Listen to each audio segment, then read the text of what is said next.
Millionaire hires a nanny for his sick son, installs cameras and discovers something shocking.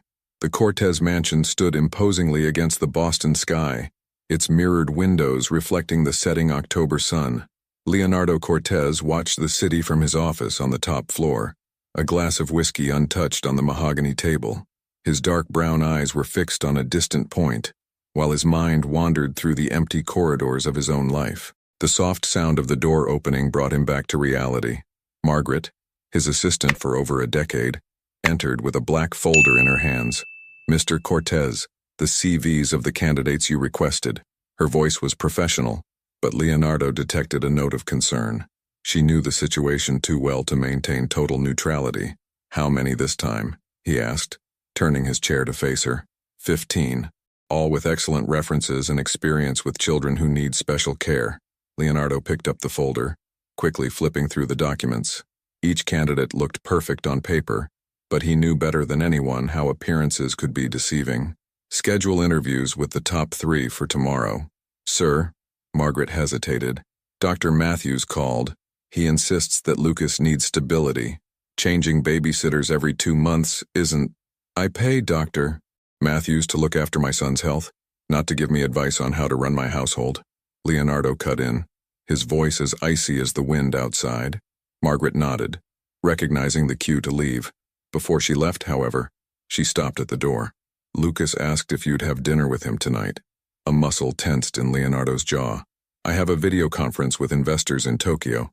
Tell him that—" He paused, remembering the disappointed expression his son always had when he received his apology. "Cancel the conference. I'll be there at 7. Alone again, Leonardo opened the top drawer of his desk and took out a photograph. Catherine was smiling at the picture, her green eyes shining with the same intensity that Lucas had inherited. 5 years had passed since the accident, but the pain remained as vivid as on the first day. Downstairs, she heard Lucas' characteristic cough, followed by the gentle voice of Mrs. Peterson, the temporary nanny. She was the 5th this year.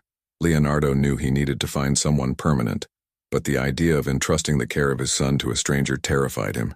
Walking down the marble stairs, he found Lucas in the living room, wrapped in his favorite blanket, watching a documentary about the oceans.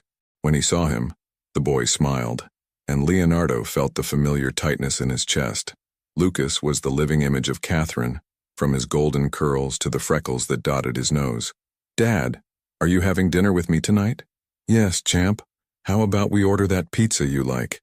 Lucas's eyes lit up, but then a cough shook him. Mrs. Peterson approached with the inhaler, and Leonardo watched helplessly as his son struggled to breathe.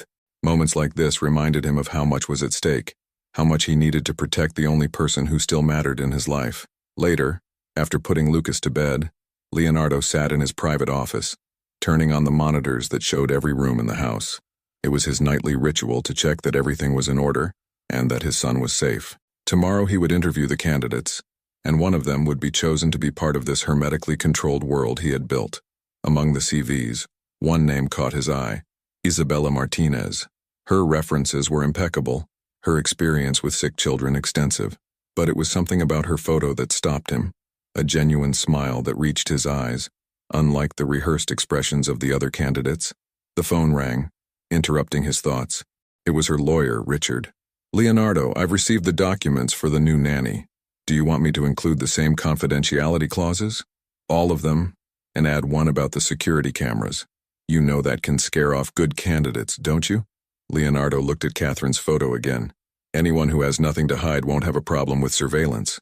Hanging up the phone, he turned his attention to Isabella's CV. Tomorrow he would meet her in person, and something told him that this interview would be different from the others. Whether it was her exceptional qualifications or the sincere look in her photograph, there was something about her that piqued his curiosity. And Leonardo Cortez wasn't used to being curious about anyone. The Cortez Enterprises meeting room was silent when Isabella Martinez entered. The natural light coming in through the large windows contrasted with the austere atmosphere of the room. Dressed in a discreet navy blue ensemble, she maintained a serene posture, although her heart was beating fast. Leonardo Cortez watched her from the other side of the glass table, analyzing every detail. His eyes, trained in assessing people, noticed her delicate but firm hands, the way she maintained eye contact without showing intimidation, and above all, the calm that emanated from her presence. "Ms. Martinez," he began, his voice controlled. "Your resume is impressive. 6 years caring for children with special needs, specialization in pediatric nursing, exemplary letters of recommendation, almost too perfect." Isabella smiled slightly. "Mr. Cortez, I learned early on that perfection is an illusion. What I offer is not perfection, but absolute dedication and honesty." The answer took him by surprise. Normally, the candidates would burst into assurances of competence. "Tell me about your last experience," he asked, leaning back in his chair. "I looked after little William for 3 years. He had cystic fibrosis. They were challenging but rewarding years." "Unfortunately," she paused, and Leonardo noticed a glint of emotion in her eyes. "William passed away 6 months ago. That's when I decided I needed some time to process the loss." "And what makes you think you're ready to take on another complex case?" "Because grief taught me compassion, not fear. Your son deserves someone who understands that caring goes beyond administering medication and following protocols." Leonardo stood up and walked over to the window. "Ms. Martinez, I need to be straightforward. This position requires more than professional competence. There are security cameras throughout the house. Your privacy will be limited. Many find it too invasive. I understand your need to protect your son, Mr. Cortez. If I were in your position, I would probably do the same." She paused significantly. "But I hope that, in time, you'll realize that trust is built through actions, not surveillance." He turned, staring at her with intensity. "Are you questioning me, Ms. Martinez?" "No, sir. I'm being honest, as I promised at the beginning of this conversation." A dense silence filled the room. Margaret Ayers, who was watching the interaction from the doorway, held her breath. In 15 years, she had never seen someone so subtly challenge her boss. "Would you like to meet Lucas?" Leonardo's question surprised even him. On the 4th floor of the mansion, Lucas was finishing his physiotherapy session when they entered. His green eyes lit up at the sight of his father, but it was Isabella who captured his attention. "You must be Lucas," she said, approaching with a warm smile. "I hear you're a fan of documentaries about oceans." The boy's face lit up. "Do you like them too?" "I love it. Did you know that humpback whales sing different songs every year?" Lucas laughed, a sound that made Leonardo freeze. He hadn't heard that laugh in weeks. For the next hour, Isabella talked to Lucas about abyssal seas, coral reefs, and her experience as a volunteer in an aquarium. Leonardo watched, noticing how she naturally included breathing exercises in the conversation, without Lucas realizing he was being treated. "Dad," Lucas called out when Isabella left to get some water. "She's different from the others." Leonardo nodded thoughtfully. "Yes, she is." Later, in his office, Leonardo was rereading the employment contract. Margaret came in with a cup of coffee. "The other candidates are still waiting, sir. Cancel the interviews," he replied, without taking his eyes off the document. "Miss Martinez starts tomorrow. Are you sure?" She was quite frank during the interview. Leonardo looked up. "Precisely why. Lucas needs someone who isn't afraid to tell the truth, even if it means confronting me occasionally." That evening, while checking the cameras one last time, Leonardo stopped at the recording of the conversation between Isabella and Lucas. There was something about the way she interacted with her son, a mixture of professionalism and genuine affection that he couldn't ignore. His phone vibrated with a message from Richard. "Contract sent to Miss Martinez. She has already signed and returned it. Start tomorrow at 7 a.m. Leonardo looked at the photo of Catherine on his desk. "What would you think of her, my love?" he whispered into the silence. The answer came in the form of a memory. Catherine always said that eyes don't lie, and Isabella Martinez's eyes conveyed a truth he couldn't deny. Closing the monitors, Leonardo allowed himself a moment of hope. Maybe, just maybe, he had found someone who could bring light not only into Lucas's life, but into the whole house that had lived in the shadows for so long. The dawn brought with it a soft mist that covered the gardens of the Cortez mansion. Isabella arrived punctually at 7, carrying a modest bag and a small package wrapped in colored paper. Margaret greeted her in the entrance hall, her heels echoing on the marble floor. "Mr. Cortez is video conferencing, but he left detailed instructions about Lucas's routine," Margaret explained, guiding her up the stairs. "The list of medications, schedules, and emergency contacts is in his room." In the hallway on the 2nd floor, they stopped in front of a door decorated with phosphorescent stars. Margaret hesitated before opening it. Ms. Martinez. Lucas had a difficult night. The change in temperature always affects his breathing. Isabella nodded in understanding. Can I see the night's records? It would help to understand his breathing pattern. Inside the room, Lucas slept restlessly. The heart monitor next to the bed emitted a soft, steady beep. Isabella approached silently, watching the vital signs with experienced eyes. "Good morning, little navigator," she whispered as Lucas began to wake up. The boy opened his eyes slowly, a faint smile appearing on his pale face. "You really came." His voice was hoarse. "Of course I came, and I've brought something special for you." She handed over the colorful package. Lucas carefully unwrapped it, revealing a miniature constellation projector. "Wow, it's like having the universe in your bedroom. I thought we could create our own starry ocean here. But first, how about a nutritious breakfast to regain your energy?" On the other side of the mansion, Leonardo watched the interaction through the cameras. Something about the naturalness with which Isabella moved around the room, the way she managed to entertain Lucas while discreetly checking his vital signs, intrigued him. Throughout the morning, Isabella established a gentle routine. She turned the breathing exercises into fun games, told stories during the nebulizer, and managed to get Lucas to take all his medication without protest. During lunch, Leonardo decided to make a surprise appearance. He found Lucas sitting at the kitchen table, eating a colorful soup that wasn't part of his usual menu. "What kind of soup is that?" he asked, arching an eyebrow. "It's my special recipe," replied Isabella, undeterred. "It's rich in nutrients and low in sodium, according to medical restrictions. The secret is in the fresh herbs." Lucas raised his spoon excitedly. "Dad, try it. It's like magic. It doesn't taste like medicine." Leonardo hesitated for a moment before accepting the spoonful his son offered. The taste surprised him. It really was delicious. "Mrs. Martinez, can we talk in private?" In his office, Leonardo closed the door. "I appreciate your initiative, but any changes to Lucas's diet need to be approved first. With all due respect, Mr. Cortez, the soup follows all dietary restrictions. I have the complete composition here." She handed over a detailed sheet. "Besides, I've noticed that Lucas is resistant to eating. Turning the meal into something pleasurable could help his recovery." Leonardo studied the document, looking for flaws. He found none. "There's something else I need to discuss," she continued. "Lucas mentioned that he would like to see the garden.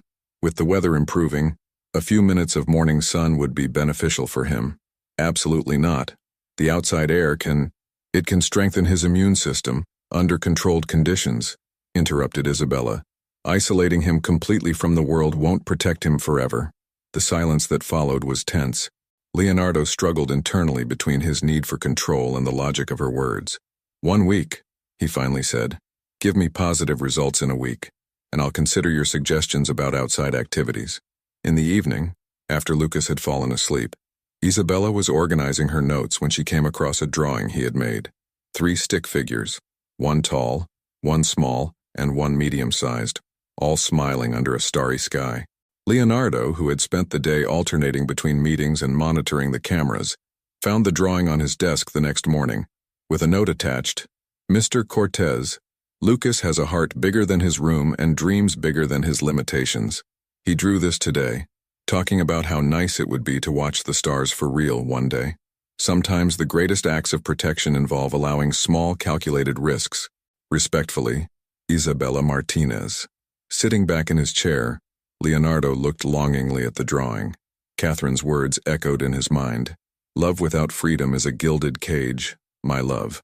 For the first time in years, he allowed himself to wonder if his protective methods weren't actually stifling Lucas' chances of living fully. On the monitor, he watched Isabella adjusting the star projector, creating a private universe on the ceiling of her son's room. Lucas laughed, pointing at the constellations, his eyes shining with a joy he hadn't seen for a long time. Perhaps, Leonardo thought, it was time he learned to let go of the reins a little. Isabella's first month at the Cortez mansion passed quickly, bringing subtle but significant changes. The most noticeable was Lucas' frequent smile, which now echoed through the previously silent corridors. Leonardo, watching through the cameras, noticed how his son seemed stronger, more lively, despite the limitations of his condition. One particularly clear morning, Leonardo canceled an important meeting when he saw on the monitor that Lucas was having a respiratory crisis.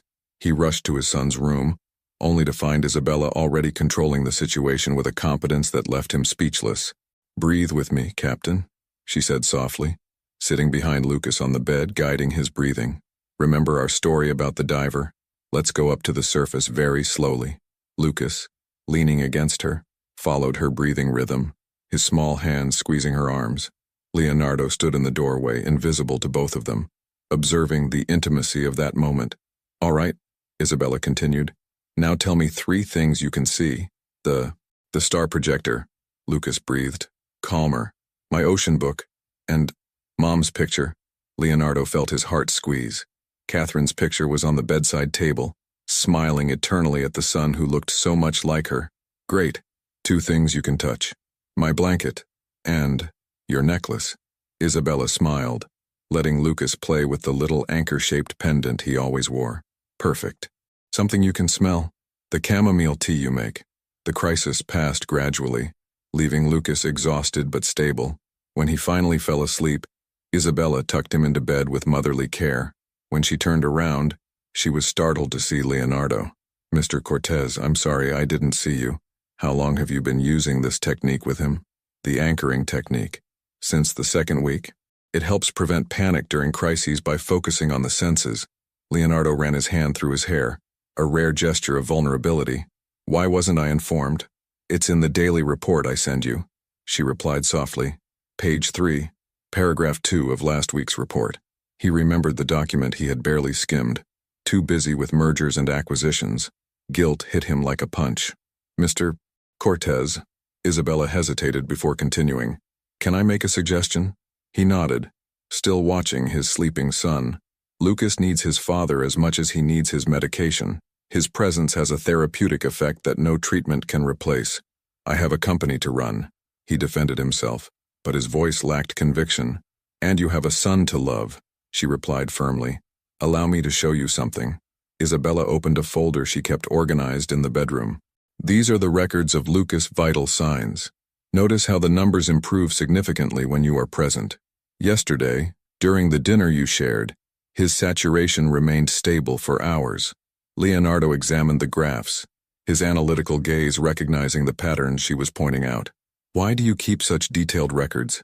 "Because care isn't just about administering medication, Mr. Cortez. It's about understanding every aspect that affects his well-being." That afternoon, Leonardo canceled all his meetings.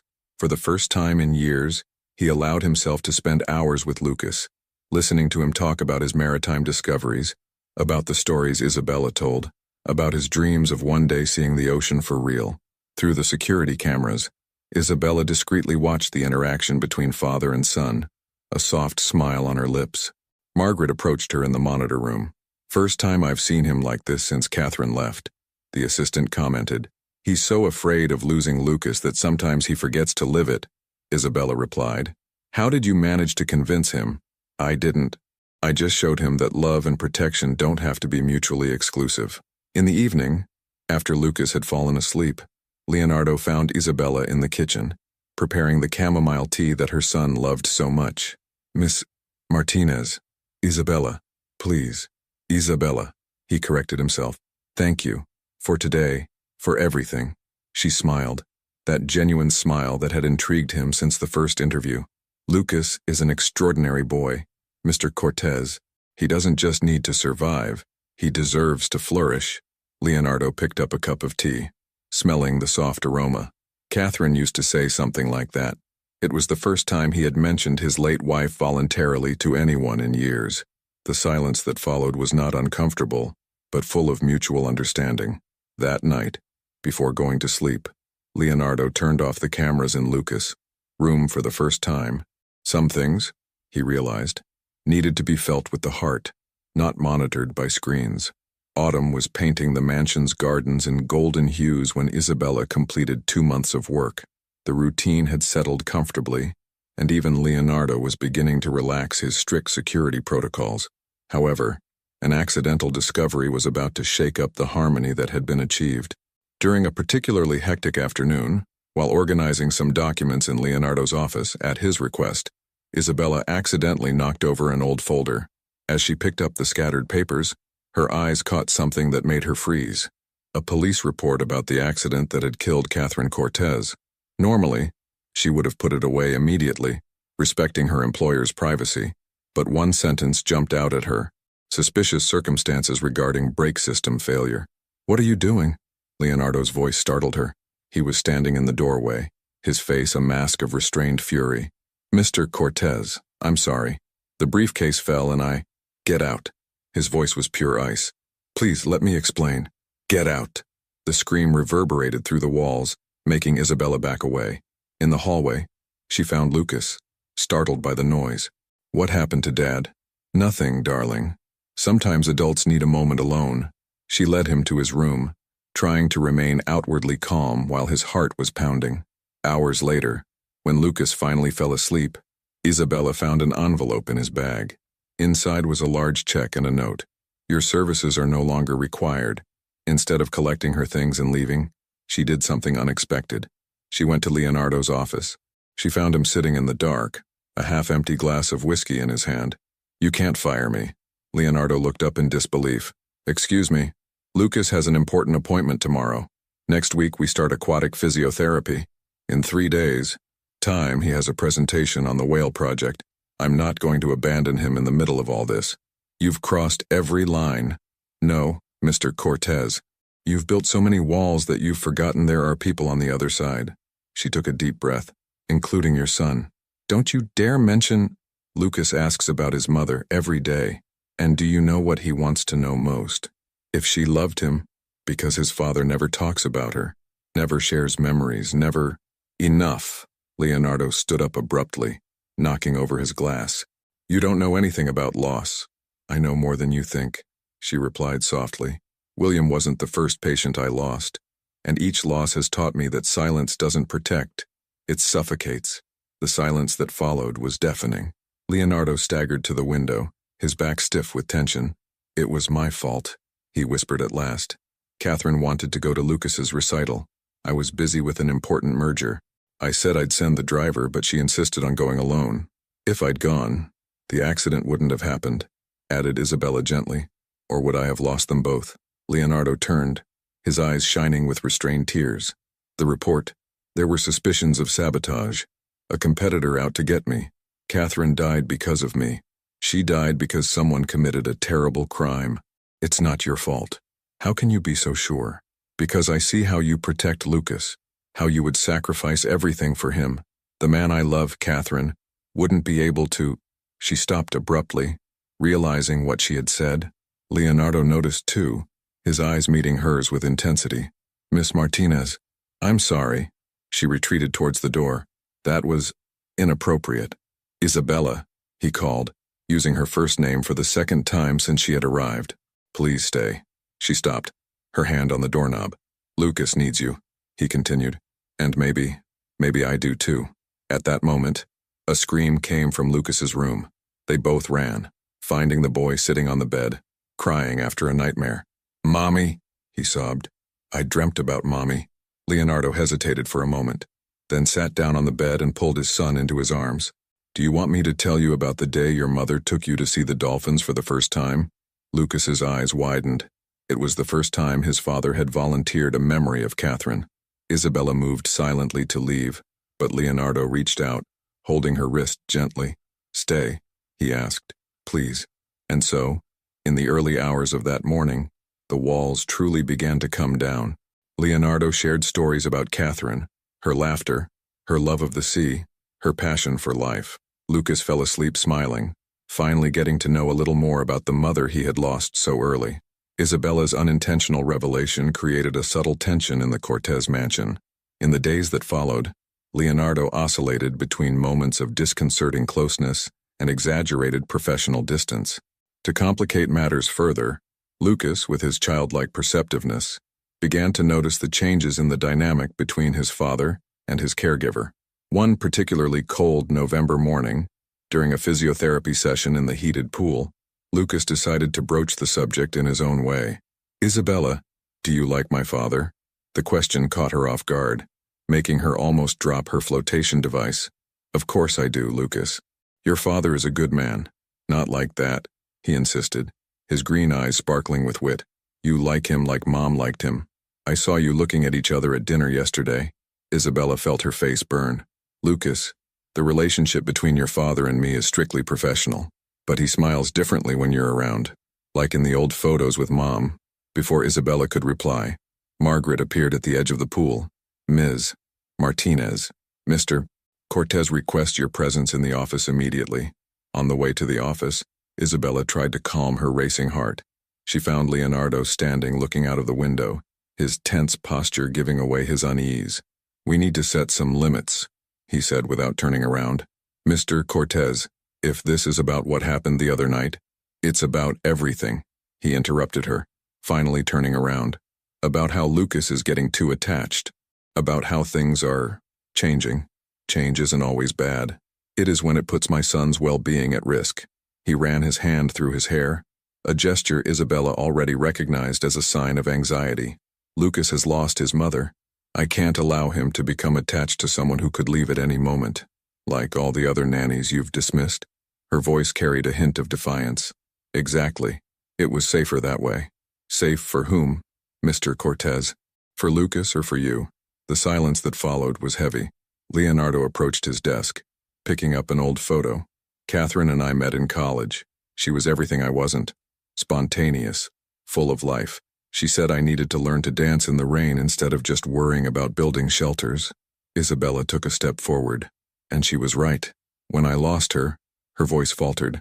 I promised that I would never allow anyone to become so important again, that I would protect Lucas from any similar pain. But you're failing miserably at that, she said softly. He stared at her, surprised by her frankness. You're failing because love isn't something we can control, Mr. Cortez. Your son needs to learn to love, to trust, to connect with people, even if that means risks. Like you? The question came out almost as a whisper. Like anyone he chooses to let into his heart. Leonardo reduced the distance between them, his eyes fixed on hers. What about me, Ms. Martinez? What choices do I have? Isabella's heart raced. The same as all of us. We can hide behind walls or... She didn't finish her sentence. Leonardo had come even closer, his hand lightly touching her face. For a moment, time seemed to freeze. Dad! Isabella! Lucas' voice broke the spell. Look what I managed to do in the pool. They moved away quickly like teenagers caught red-handed.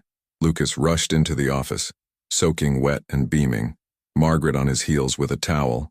I'm sorry, Mr. Cortez. He insisted on showing off his swimming progress. Leonardo looked at his son, then at Isabella, and finally at the photo of Catherine on his desk. It was as if 3 different worlds were colliding in his mind. Lucas, you need to dry off and warm up, said Isabella, regaining her professional composure.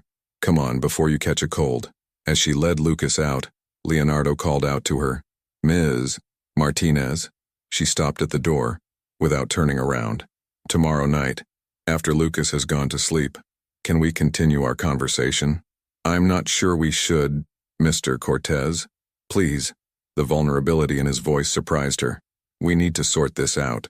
For Lucas, she agreed softly, knowing that they were both lying. It wasn't just for Lucas, and that was exactly the problem. That night, checking the security cameras one last time, Leonardo stopped at the image of Isabella reading to Lucas before bed. Her son was snuggled up against her, smiling as she made different voices for each character in the story. What should I do, Catherine? He murmured to the picture of his late wife. The silence that followed seemed fraught with possibilities and unspoken fears. The night promised for the conversation never happened. An unexpected storm hit Boston, bringing with it not only rain and strong winds, but also a severe respiratory crisis in Lucas. The humid weather and the sudden drop in temperature triggered one of the worst crises he had ever faced. Leonardo and Isabella spent a sleepless night in the boy's room, each dealing with the fear differently. While she maintained the outward calm needed to administer medication and monitor vital signs, he paced the room like a caged lion, alternating between phone calls to doctors and moments of pure yet contained panic. His heart rate is too fast, Isabella murmured, watching the monitor. We need to calm him down. I've already called the ambulance, replied Leonardo, his face pale with worry. No, she said firmly. A trip to hospital in this storm will only worsen his condition. Trust me. Their gazes met through the dimness of the room, lit only by the soft glow of the star projector. Lucas gasped between them. his little battle for breath echoing painfully. "Mr. Cortez," she called softly. "I need you to sit here." "What?" "Sit on the bed. Lean back against the pillows." When he hesitated, she insisted. "Please." Leonardo obeyed, albeit reluctantly. Isabella then positioned Lucas between his father's arms, the boy's back against Leonardo's chest. "Now, breathe with me, slowly and deeply. Lucas will feel your rhythm and try to follow naturally." For long minutes, the three of them remained like this, breathing in sync. Gradually, Lucas' breathing stabilized, his muscles relaxing against his father. "Tell a story," he asked in a weak voice. Leonardo froze. It was Catherine who always told the stories. "It was a stormy night," began Isabella, taking a seat on the edge of the bed. "Much like this one. The sea was rough and a small boat was struggling against the waves." "No," Lucas interrupted. "I want Dad to tell you." The panic in Leonardo's eyes was palpable. Isabella gently touched his hand, a brief but comforting gesture. It was a summer night," he began hesitantly, "when your mother and I met.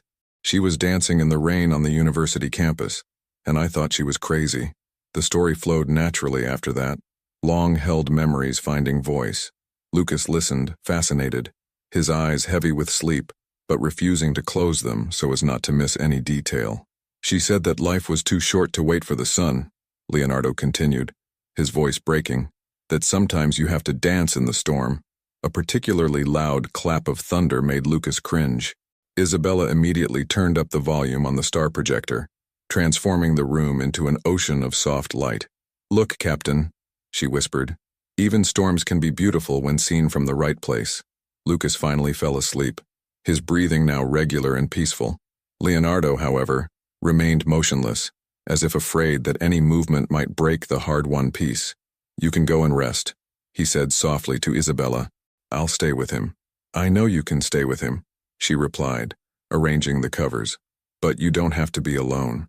The silence that followed was filled only by the sound of the rain against the windows and Lucas's soft breathing. "Do you know what else Catherine told me that night?" murmured Leonardo after a long moment. "That some people are like lighthouses. They don't drive away the storm, but they help us navigate it."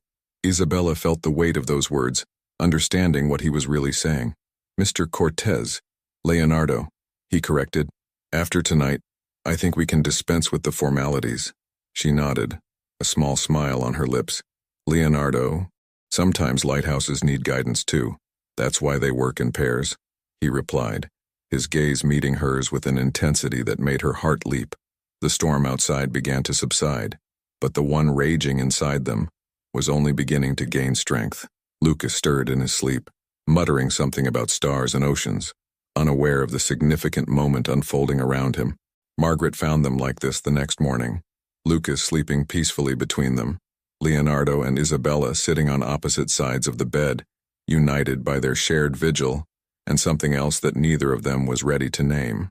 "Coffee's ready," she announced softly, noticing the dark circles under their eyes and the exchanged glances. "And the medical reports you requested have arrived, Mr. Cortez." "Thank you, Margaret," he replied, without taking his eyes off Isabella.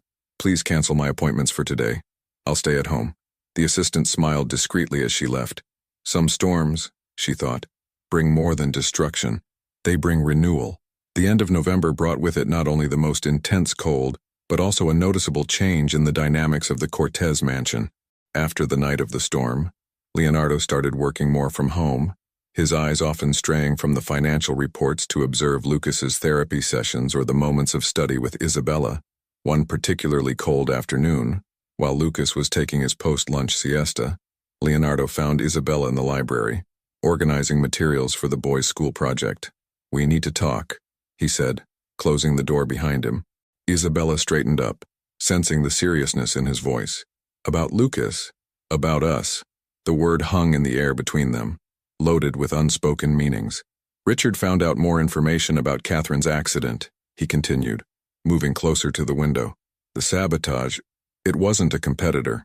Isabella left the papers on the table, giving her full attention to Leonardo. "It was someone inside the company, someone I trusted." Her voice trembled slightly. "We found out yesterday. The former head of security, Maxwell Bennett, confessed everything to the police. Why are you telling me this? Leonardo turned to face her. Because I need you to understand why I built all these walls, why I installed so many cameras, why I'm so afraid of trusting, she added softly. Yes. He moved closer, stopping a few steps away from her. But you broke down every wall I built. With your honesty, your dedication to Lucas, A coughing fit coming from Lucas's monitor interrupted the moment. They both moved instinctively towards the door, but the sound soon ceased, indicating that the boy had gone back to sleep peacefully. See? Said Isabella with a small smile. Not all interruptions are emergencies. You've changed everything, Leonardo continued, as if he needed to say it before he lost his nerve. The way Lucas smiles now, how he talks about the future, how he finally gets to know his mother through your stories. Leonardo nodded, swallowing dryly. Catherine always said that true love isn't just about protecting, but about setting free. I didn't understand that until you came along. Leonardo, Isabella took a step back. I'm your employee. I look after your son. We can't or won't. The question caught her off guard. It's not that simple. Why not? Because I have my own walls, she finally admitted. William wasn't just a patient I lost. He was my brother. The silence that followed was deafening. For 3 years, I cared for him battling cystic fibrosis. I gave up everything. Relationships, career, personal life. When he left, she took a deep breath. I promised myself that I would never again allow myself to love someone I could lose. Leonardo reduced the distance between them, taking her hands in his. So we're 2 cowards. 2 wounded protectors, she corrected, not resisting the touch. Lucas asked me something yesterday, he said, his thumb tracing gentle circles on her palm. He asked if it was wrong to be happy, even though he missed his mother. Isabella felt tears forming in her eyes. And what did you say? I said that Catherine would be furious if we thought that honoring her memory meant living in sadness. At that moment, a sound of footsteps in the hallway made them separate quickly. Margaret entered, stopping abruptly as she sensed the charged atmosphere. Sorry to interrupt. Mr. Cortez, the counsel is waiting on the line. Leonardo nodded, reluctant to break the moment. I'll be there in a minute. When Margaret left, he turned to Isabella one last time. Have dinner with me tonight, after Lucas goes to sleep. I don't think it's appropriate, not as boss and employee, as Leonardo and Isabella. She hesitated, years of self-preservation fighting the urge to say yes. And Lucas already knows. In fact, he was the one who suggested that I stop being silly and ask you to dinner. An involuntary smile appeared on her lips. He said that in those exact words. So, what do you say? Before she could answer, Lucas' sleepy voice sounded through the monitor. Dad? Isabella? Saved by the gong, she muttered, moving towards the door. That's not a no, observed Leonardo. It's not a yes either. Yet, his smile followed her up the stairs, making her heart dance in a way it hadn't felt for years. In Lucas's room, she found the boy sitting on the bed, rubbing his sleepy eyes. I dreamt about Mommy, he said when she sat down next to him. She was smiling and said she was happy. Isabella felt her heart squeeze. Is that so? Yes. And she said that sometimes you have to be brave to be happy. She looked at the door, where Leonardo was now standing, watching the scene with soft eyes. You know something, Lucas. I think your mother was very wise. So you're having dinner with Dad? Isabella laughed, surprised by the boy's insight. We'll see. Now, how about we finish that project on whales? The dinner took place, not that night, but a week later, when the first snow of winter began to fall on Boston. Leonardo had prepared everything with meticulous care. The table on the enclosed, heated veranda decorated with soft lights, the specially chosen menu, even a small jazz ensemble playing in the background. Isabella arrived punctually at 8 after putting Lucas to bed. She wore a simple navy blue dress that made her eyes sparkle like sapphires. I thought you said no, teased Leonardo, pulling out the chair for her. Technically, I never said no, she replied, smiling. I just put it off until I was sure. Sure of what? That it wouldn't harm Lucas. Leonardo poured wine for them both, his movements deliberately slow. And you came to a conclusion. Actually, it was Lucas who helped me decide. She took a small sip of wine. He showed me something today. Isabella took a folded piece of paper out of her pocket and handed it to Leonardo. It was a drawing. 3 figures holding hands under a starry sky. In the top corner, a 4th figure, surrounded by a golden glow, was smiling at the group. "He said you're our family," she explained softly. "You, him and me down here. And Catherine," her voice faltered a little, "blessing us from above." Leonardo looked at the drawing for a long moment, his eyes watering. He has the same gift as his mother for seeing beyond appearances. Dinner passed naturally, the conversation flowing between light and deep topics. They talked about their lives before they met, about William, about Catherine, about the fears they still carried, and the hopes they were beginning to nurture. "Do you know what I miss most about Catherine?" said Leonardo, as they shared a dessert. "Her ability to see beauty in everything, even in storms." "Like Lucas," observed Isabella. "Like you too." He reached for her hand on the table. "You brought color back into our lives, you know that." Before she could answer, a familiar sound came from Lucas. Monitor, coughing, followed by crying. "I'm going to check on him," said Isabella, getting up. "No." Leonardo held her hand. "Let me go. Stay and enjoy the wine." In Lucas's room, he found his son sitting on the bed, silent tears streaming down his face. "Hey, champ. Nightmare." Lucas shook his head.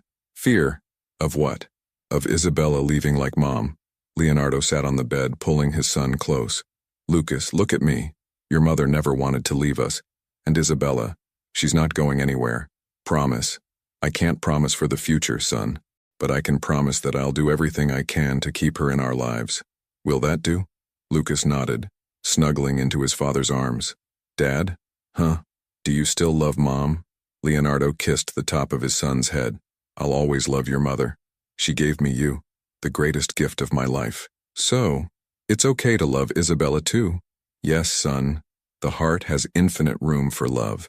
When he returned to the balcony, he found Isabella gazing at the falling snow.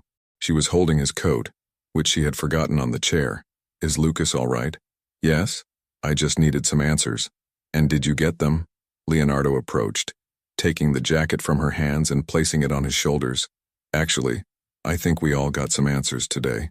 Isabella turned to face him, her eyes reflecting the soft lights of the balcony. "Leonardo, don't say anything yet," he asked. "Just dance with me." Soft music filled the room as they moved slowly, the snow falling outside creating an almost magical setting. "Catherine would be proud," whispered Isabella against his shoulder. "Of what?" "Of seeing you and Lucas living, not just surviving." Leonardo gently pushed her away so that he could look into her eyes. "That's thanks to you." "No, it's thanks to the 3 of us." "And," she looked at the drawing of Lucas on the table, "thanks to her too." The snow continued to fall outside, but inside the heated balcony, something new was blossoming. It wasn't just love, but a deep understanding that sometimes the greatest blessings come disguised as challenges, and that hearts, even bruised ones, have an infinite capacity for healing and renewal. "Isabella?" "Yes? Thank you for teaching us to dance in the storm." She smiled, remembering the stories about Catherine. "Thank you for showing me that some lighthouses can be a home." Winter was beginning to show its first signs of retreat when the Cortez mansion experienced its first major test. Lucas had developed an infection that kept him hospitalized for 3 days, leaving Leonardo and Isabella on constant alert. At the hospital, their masks of composure were beginning to show cracks. Leonardo alternated between frantic calls to specialists and moments of anguished silence, while Isabella kept a tireless vigil by Lucas' bedside. "You need to rest," Leonardo insisted on the 3rd night, finding her dozing in an uncomfortable position in the bedroom armchair.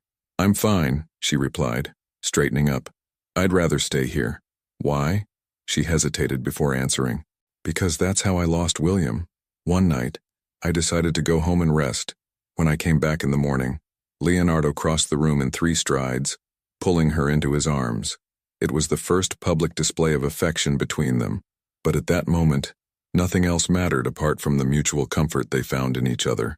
"He's not William," she whispered against his hair. "And you're not alone this time." Lucas watched the scene through squinted eyes, a small smile on his pale lips. "You look like a couple from a movie," he murmured. They both broke apart, surprised to realize that he was awake. "How are you feeling, Captain?" asked Isabella, quickly regaining her professional composure. "Hungry?" he replied. Can I have something besides that transparent stuff? He pointed to the serum. Leonardo laughed, the first genuine sound of joy in days. I'll see what the doctors allow. When they were alone, Lucas looked seriously at Isabella. You love my father, don't you? The direct question caught her off guard. Lucas? It's okay, he continued.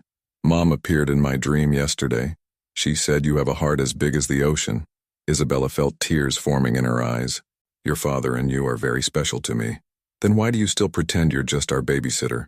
The child's wisdom sometimes frightened her. It's complicated, darling. No, it's not, he insisted. It's complicated trying to understand why humpback whales sing. Love is easy. You just have to let it happen. Before he could reply, Leonardo returned with a doctor. The good news came in cascades. The infection was subsiding. The tests showed significant improvement, and Lucas could go home the next day. That night, while Lucas slept soundly for the first time in days, Leonardo met Isabella in the hospital cafeteria. The doctors say your dedication was crucial, he commented, taking a seat next to her. The way you kept up the respiratory physiotherapy even during the high fever. I just did my job. No. He took her hand on the table. You did much more than that. You fought for him like a mother would. The word hung between them, loaded with meaning. Leonardo, marry me. The request caught her completely unprepared. What? Marry me, he repeated, now kneeling beside her, ignoring the curious glances of the other occupants of the cafe. Not because Lucas needs a mother or because I feel lonely, but because you turned our house into a home. Because you taught me that it's possible to love deeply twice in a lifetime, in different but equally true ways. But what about your fear of losing again? I'm still afraid, he admitted. I probably always will be. But Catherine taught me to dance in the rain, remember? And you showed me that some dances are worth the risk. Isabella looked down at her intertwined hands, tears streaming freely down her face. Does Lucas know about this? Leonardo smiled. Actually, he was the one who chose the ring. He took a small box out of his pocket, revealing a delicate sapphire ring surrounded by tiny diamond stars. He said it had to be blue like the ocean, because that's where you feel at home, Leonardo explained. And the stars are to remind us that we always have light, even on the darkest nights. How long have you been planning this? Since that night on the balcony. But I wanted to wait for the right moment. He paused. Although, after these last few days, I've realized that there is no perfect moment. There are only moments, and it's up to us to make them special. Isabella looked at the ring, at Leonardo kneeling in front of her, and thought of all the barriers she had built up after losing William. She thought of Lucas, of his innocent wisdom about love being easy. She thought of Catherine, blessing them in their dreams. Yes, she whispered. Yes, yes, I'll marry you. Leonardo's smile lit up the entire cafe. When he slid the ring onto her finger, discreet applause echoed around the room. I think we have an audience, she murmured, blushing. Let them see, he replied, pulling her into a gentle kiss. Some stories deserve witnesses. News of the engagement spread quickly. Margaret was the first to notice the ring on Isabella's finger when they returned from the hospital, and her knowing smile said that she probably already suspected it would happen. Isabella's transition from Nanny to Leonardo Cortez's official fiancé generated buzz in Boston's high society. The gossip papers tried to create sensationalist stories, but the dignity with which the couple handled the situation, always putting Lucas' well-being first, soon silenced the meanest tongues. One particularly significant morning, Leonardo found Isabella in Catherine's old bedroom, which had remained untouched for years. Are you sure you want to do this today? He asked, watching her look at the photographs on the walls. Lucas deserves to know more about his mother, she replied, gently touching a photo of Catherine smiling, pregnant, in front of the ocean. And I need to get to know her too. Leonardo hugged her from behind, both of them contemplating the memories preserved in time. She would have liked you. How can you be sure?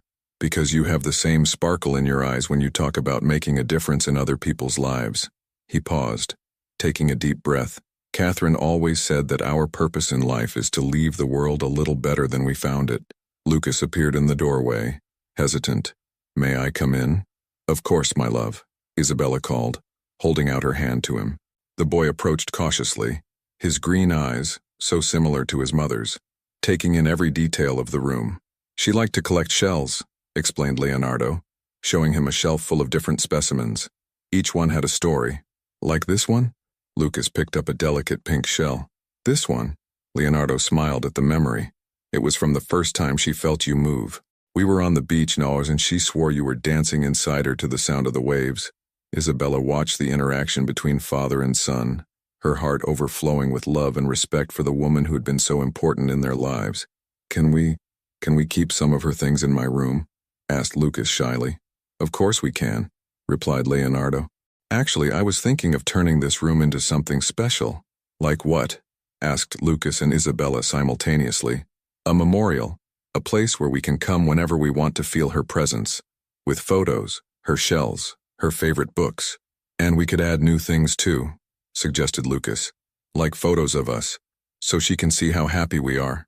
Leonardo felt tears well up in his eyes. That's a perfect idea, son.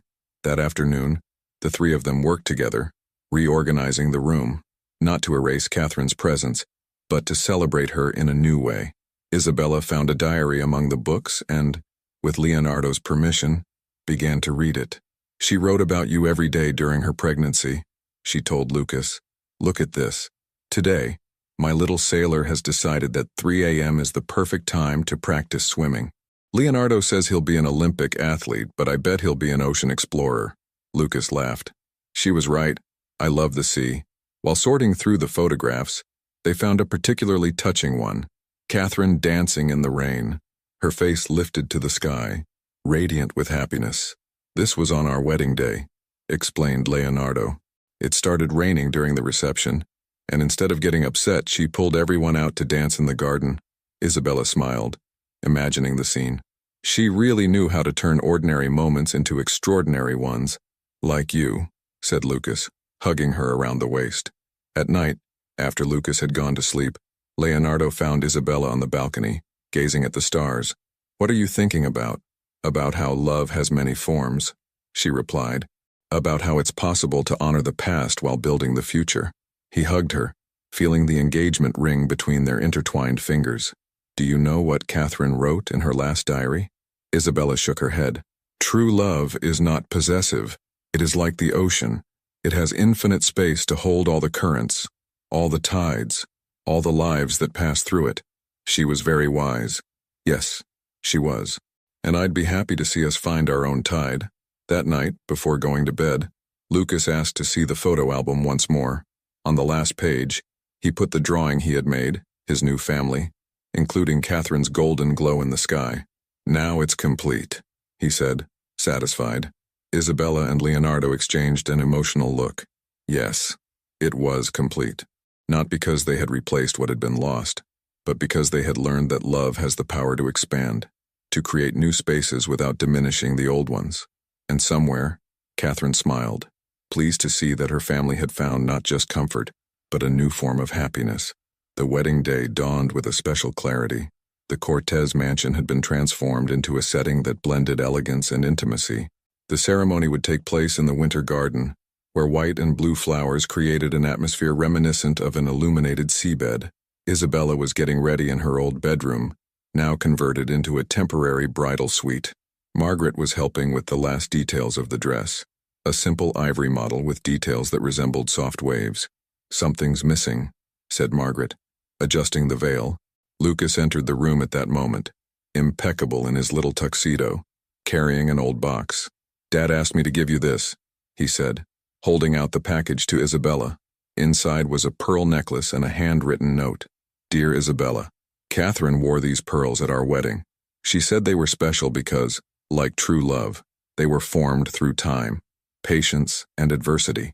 Today, they belong to you, not to replace memories, but to create new ones. With love, Leonardo. The tears threatened to ruin the carefully done makeup. Margaret quickly intervened with a handkerchief. Let me help you with the necklace, she offered, her voice breaking. Lucas watched intently. You look beautiful. You look like a mermaid. Isabella knelt down to meet him, taking care with her dress. And you look like a real prince, my love. Can I tell you a secret? He whispered. I dreamt about Mom yesterday. Really? And what did she say? That she's happy because now she's sure we'll never be alone. He paused. And she asked me to say thank you for looking after Dad's heart. In the winter garden, Leonardo waited anxiously. The judge was already in place, and the few selected guests took their seats. Soft music began to play, not the traditional wedding march, but an oceanic melody reminiscent of whale songs. Lucas entered first, carrying the wedding rings. Then all breaths were taken away when Isabella appeared. Leonardo felt his heart stop for a moment when he saw the pearl necklace around her neck. It was as if Catherine was there, blessing this union. "We are gathered today," the judge began, "not only to celebrate a union, but to honor the journey that has brought these souls to this moment." During the vows, there wasn't a dry eye in the garden. "Leonardo," began Isabella, her voice trembling slightly, "I promise not only to love you, but to honor the story that brought you to me. I promise to be a safe haven for you and Lucas. I promise to dance in the rain when life gets heavy, and I promise to keep alive the memory of the love that came before me." Leonardo took a deep breath before beginning his vows.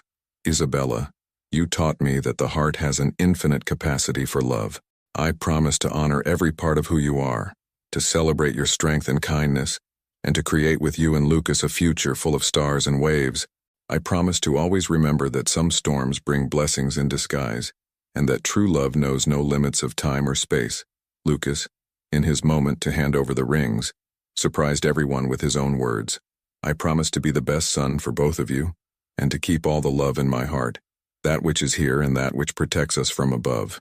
During the reception, which took place in the main garden, a light drizzle began to fall. Instead of running inside, the bride and groom smiled at each other. "I think someone wants us to dance in the rain," said Leonardo, holding out his hand to Isabella.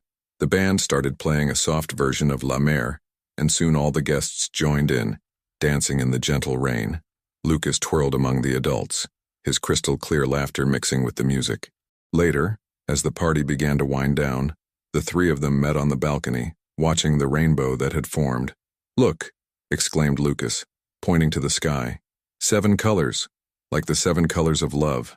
"7 colors of love?" asked Isabella, curious. "Yes. Red is Mom's love, which is still here. Orange is Dad's love for us. Yellow is my love for you. Green is nature's love. Blue is your love, Isabella. The indigo is the love that is coming. And violet," he smiled mysteriously, "is the love we don't know yet." Leonardo and Isabella exchanged emotional glances. Somehow, that child had perfectly summed up the complexity of their feelings. "You know what?" said Leonardo, hugging them both. "I think I finally understand what Catherine meant about dancing in the rain." "What?" asked Isabella.